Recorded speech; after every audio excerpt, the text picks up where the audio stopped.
Yo, what is up, guys? It's Pedro here, and in today's video, I want to talk about a couple different things. So, one, a Gabe Taylor update. Is he on the roster? Will he make the roster? Will he get invited back again? Also, a Sam Cosmi injury update, and then also a rookie who really balled out in the first day of OTAs for the media yesterday. So, if you guys are new, make sure to subscribe, hit that like button, and that notification bell as well, all that good stuff. It really is appreciated. Haven't seen a lot of y'all in the comments that I've seen for a minute now, so just show me that you're still watching. But yeah, let's get right into it. So Gabe Taylor, this is going to be a quick update, but I have seen people confused about it and some other things, so I just wanted to talk about it a little bit. So Gabe Taylor was invited, that's the key word, he was invited to the Washington Commanders rookie minicamp. He was there for a few days and, did impress a little bit at times.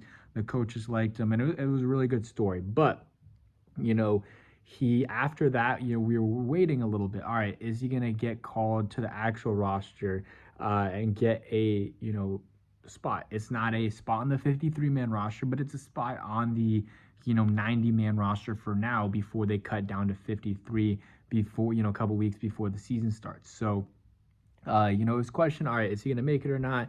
They, cut Trey Rucker, who was a undrafted free agent they signed, and another tackle, and then they brought in a tackle, but there was still a spot there, and some people were like, all right, maybe they're going to bring him in, but they didn't. So right now, he's unsigned, so he is free to sign wherever he wants, but obviously, right now, no teams are, wanting to sign him. So that's kind of the update on him. It's not a big one. It's not a great one.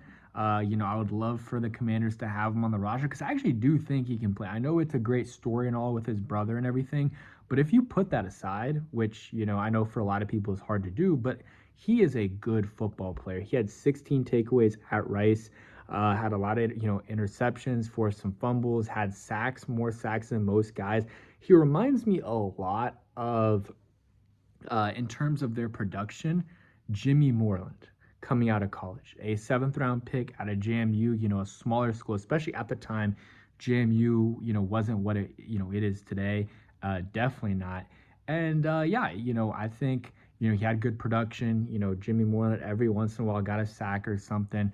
And, was a little bit undersized, just like Gabe Taylor. So definitely someone that, reminds me of, Gabe Taylor, and, Jimmy Moreland was a fan favorite.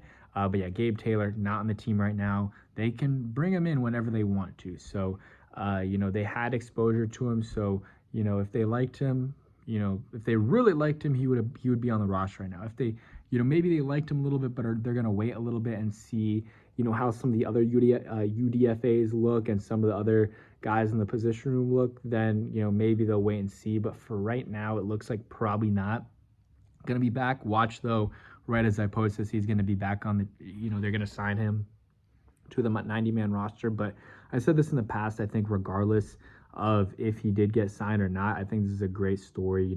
He got to put on the uniform that, Sean Taylor did. Maybe not the same exact one, not the same name and everything, but still a really good story. Washington, same city and same practice facility that his brother walked and practiced in, a long time ago. So I think it was a really cool story, and his story is still not finished. He can come, maybe he comes back here and does something, maybe it's elsewhere, but I think he is going to be a professional football player for sure, in my opinion.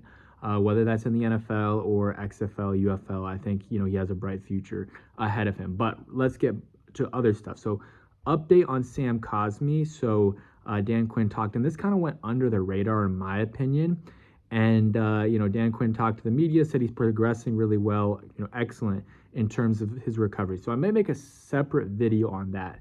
But, this video, just throwing a bunch of stuff out there, just random stuff that I've heard over the last few days that I think, it's a good talking point. And also, if the video does cut out at some point, it's probably because my storage, ran out. But hopefully it doesn't at the end. But Sam Cosmi, yeah, overall, looks like he's progressing well. I don't know what that means in terms of this season. I would be surprised if he, was starting the season, playing. I think it'll take a little bit of time for him. Maybe after, I believe the Commanders' bye week is week 12. Don't quote me on that. But if that's the case, maybe he comes back after the bye. But I just think with those guys, with those injuries, it's hard to come back mid-season from an ACL. It really doesn't work out that often. It really doesn't. Like, I'm trying to think of cases in the past where coming back mid-season from an ACL works, and I really can't. Like, you look at David Bakhtiari, offensive lineman for the Packers. Once he tore his ACL, he came back like a year and a half later, and it didn't work out in middle of the season too.